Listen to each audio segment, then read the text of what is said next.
excitation contraction coupling. In earlier presentation, we see the basic structure of formation of sarcomere. When we see this excitation contraction coupling, that is muscle contraction, alpha motor neurons releases acetylcholine. Acetylcholine produces large EPSP in muscle fibers via nicotinic acetylcholine receptors. EPSP evokes action potential. This action potential triggers calcium release, leads to fiber contraction. Relaxation, calcium levels lowered by organelle reuptake. When I say this excitation contraction coupling in detail, these are the figures or diagrams showing us how this occurs. When I say in detail, this can be explained on the basis of sliding filament theory or sliding filament model of contraction. When you see this sliding filament theory, thin filaments slide past the thick ones so that the actin and myosin filaments overlap to a greater degree. In the relaxed state, thin and thick filaments overlap only slightly. Upon stimulation, myosin heads bind to actin and sliding begins. Now when you see how striated muscle works, that means this can be explained on the basis of this sliding filament theory or sliding filament module. The lever moment drives displacement of the actin filament relative to the myosin head and by deforming internal elastic structure produces force. These thick and thin filaments interdigitate and slide relatively to each other. When you see this is the next figure, that is neuromuscular junction. When you see this neuromuscular junction, it is a region where the motor neuron stimulates the muscle fiber. The neuromuscular junction is formed by end of motor neuron axon, that is axon terminal, and motor end plate of the muscle. This is a neuromuscular junction. It is formed by end of motor neuron, that is motor neuron axon. This is known as axon terminal. And another one side there is a motor end plate of the muscle. Now first part, that axon terminal, the terminals have small membranous space or sacs that contains neurotransmitter, that is acetylcholine. When you see this motor end plate of the muscle, it is a specific part of sarcolemma that contains acetylcholine receptors. That means this axon terminal contains a sac containing neurotransmitter, that is acetylcholine, while the another plate, that sarcolemma, that contains acetylcholine receptor. Though exceedingly close, axonal ends and muscle fibers are always separated by a space. This space is known as synaptic cleft. That means there are three structures. This is the formation of neuromuscular junction. First is axon terminal, second is motor end plate, and in between the space, that is between axon terminal and motor end plate, which is known as synaptic cleft. This figure is showing this in detail. This is axon terminal and these are motor end plate, and the space in between this is known as synaptic cleft. When you see this structure in detail, these are called in this terminal, that axon terminal contains acetylcholine vesicles or sacs or acetylcholine along with mitochondria, calcium, etc. Now a motor unit is this is a motor neuron and all the muscle fibers it supplies. The number of muscle fibers per motor unit can be vary from 4 to 6 to hundreds.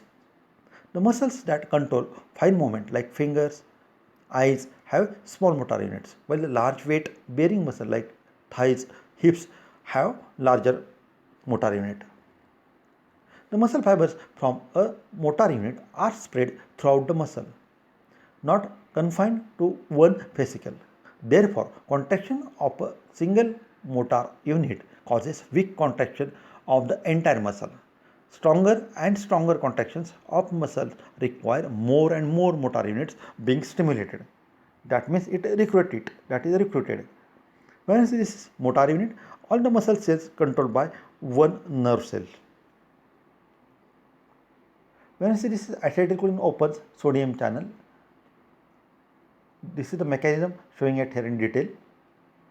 When you see this muscle contraction, in a summary, nerve impulse reaches myoneural junction Acetylcholine is released from motor neuron. Acetylcholine binds with receptors in muscle membrane to allow sodium to enter. The sodium influx will generate an action potential in sarcolemma. Action potential travels down T tubule. Sarcoplasmic reticulum releases calcium. The calcium binds with troponin to move the troponin tropomyosin complex. Binding sites in the actin filaments are exposed. When this myosin head attach to binding sites and create a power stroke, this ATP detaches myosin heads and energizes them for another contraction. When action potential ceases, the muscles stop contracting. When we see the contraction speed. Now what we see earlier in earlier 2 to 3 slides, this is important muscle contraction summary. We remember this in details. We want to again revise this. This is a very simple part. The nerve muscle reaches at myoneural junction. That is the junction in between myoneural. That means in between the muscle and neural end. That means axonal terminal. This nerve impulse carry around the neural axon. That is axons of that nerve part that reach at myoneural junction. This acetylcholine is released from this motor neuron. Acetylcholine binds with receptors in muscle membrane to allow sodium to enter.